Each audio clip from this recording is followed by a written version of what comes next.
শ্রীমদ্ ভগবদ্গীতার সপ্তদশ শিক্ষা হল, যখন নিজেকে একা বলে মনে হবে তখনই সত্যিটাকে মেনে নেবেন যে আপনি পৃথিবীতে একাই এসেছেন আর একাই পৃথিবী ছেড়ে যাবেন।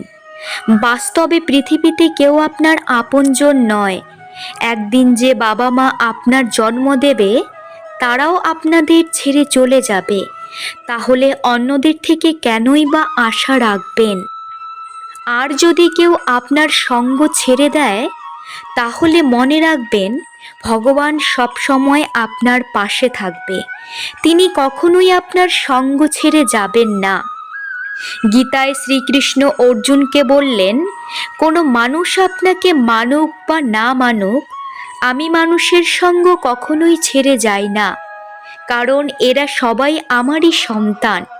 তাই কখনোই একাকিত্ব দেখে কষ্ট পাওয়া উচিত নয়, কখনো ভয় পাওয়া উচিত নয়। বরং কোনো ভুল মানুষের সঙ্গে থাকার থেকে ভয় পাওয়া উচিত।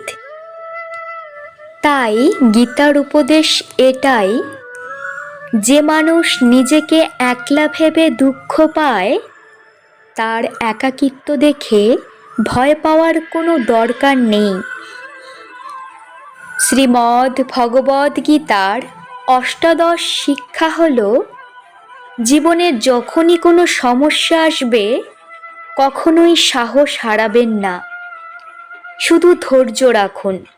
যে সমস্ত মানুষ কঠিন সময়ে ধৈর্য রেখে নিজেকে সামলাতে পারে তারা সমস্ত সমস্যা সহজেই সমাধান করতে পারে।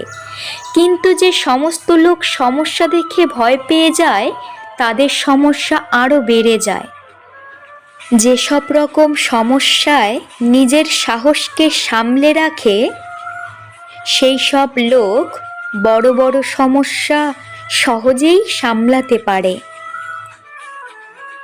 শ্রীমদ্ ভগবদ্গীতার ঊনবিংশ শিক্ষা হল, যখন কেউ আপনার সাথে প্রতারণা করবে তখন তার সম্বন্ধে খারাপ কথা না বলে, দুঃখ না পেয়ে তার থেকে শিক্ষা নেওয়া উচিত।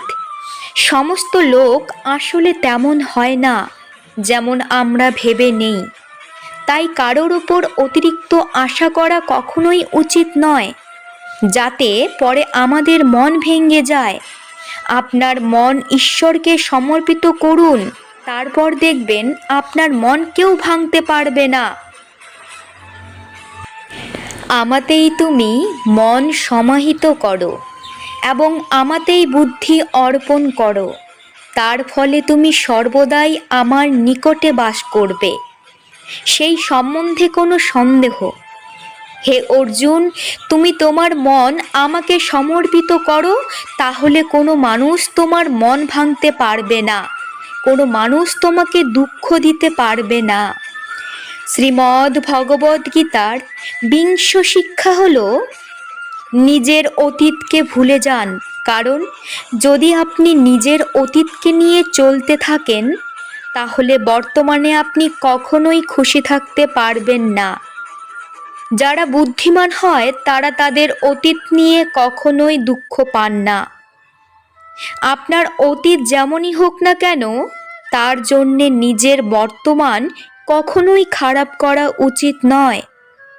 যা কিছু হয়েছিল তার থেকে শিক্ষা নিয়ে নিন, যে অতীতে যা হয়েছিল তা আমি জীবনে আর হতে দেব না। এই ভেবে জীবনে আরও এগিয়ে যান। ধন্যবাদ।